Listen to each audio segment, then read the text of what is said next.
Hey everyone, hope you're keeping well. We are looking at the Jujutsu Kaisen crossover event.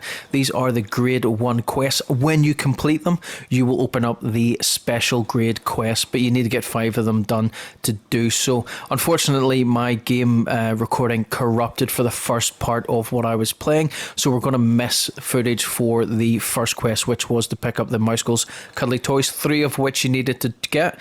The 3 I did was the 2 at the very north of the map, the Riptide area were inside the cave where the buddies were, the one at Shady Stilts and the one at Shattered Slabs. First up is damage opponents within 30 seconds of landing from the battle bus. A little bit harder to do if you're lucky. I did Lonely Labs, as I know generally you get a few people landing there, but ultimately, and I wouldn't ordinarily say this, but what I would recommend is follow the people down at the end of the battle bus, those who don't jump out on time, who are potentially AFK, just like this here, and pick them off. You'll get 100 damage each. Damage opponents within 30 seconds of using Hallow Purple or Straw Dog technique. Interesting way to do this. You can use the Straw Dog technique. It's probably the easier one rather than using Hallow Purple. And once you use it, you can switch over to your weapons and pick off players with that.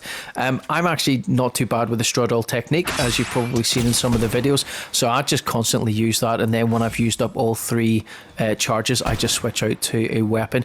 Use them and try and hit them at long range as well. So you can tie this up with one of the other missions, but 1,000 damage needing to be done to complete this one, and you'll get it over time, and as I say, you can cross it over with a 30 meters or more one. Purchase or upgrade weapons in different matches. Number of ways you can do this one. You can buy them from vending machines like this one at Naughty Nets. There's also the vending machine at the bridge area at Kinjitsu Crossing where the large palace is. But the place I'm going to recommend is one of my favourite stops for doing missions like this. It's the gas station at the grass area at the top of the ice biome.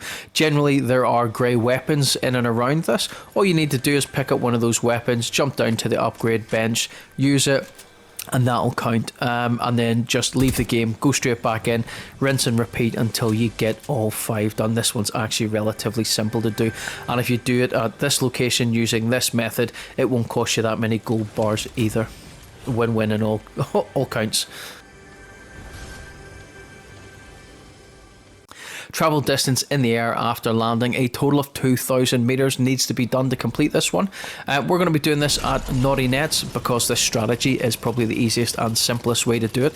So we're going to go to this bottom zip line. It's going to take us right to the top. We're going to stand on this geyser. The geyser is going to erupt and shoot us into the air. As soon as you can, deploy your glider, and we're going to be heading directly up into the distance towards the monoliths that appeared a little while ago.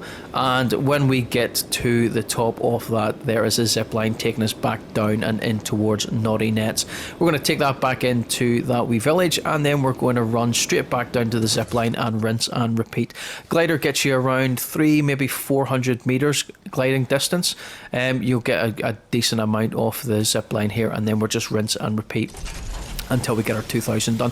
You can also get your distance clocked up by swimming, as long as you're jumping in and out of the water. That actually counts as well. Strange one, but it does. Jumping also counts. It's so strange.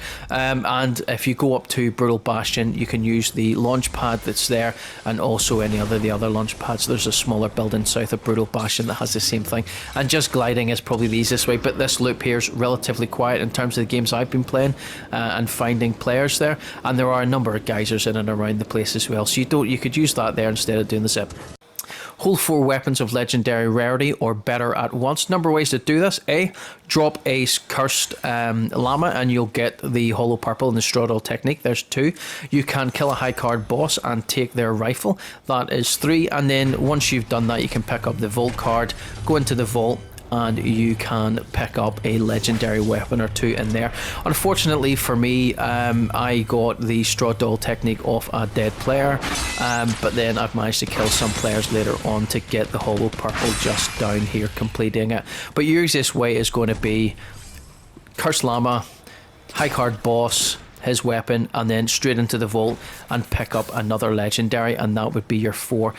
The odds are getting all of that together in one game. Of course, you can always loot them off dead players further down the line, including weaponry as well.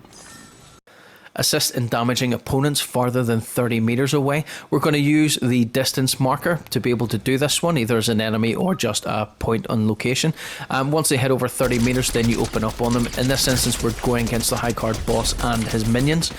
Remember, only down 2 of them. Finish them off while they're crawling about, and then go after the third one to maximize your damage, and then just rinse and repeat. Employ the same strategy against players as well. I'll pick off the special grade missions in a separate video as well. Hopefully there'll be no technical issues on that one. But that's the video, guys. Drop a like on it, comments down below, subscribe to the channel, and I will see you in the next video. Remember, 8 days left in this season. Bye bye.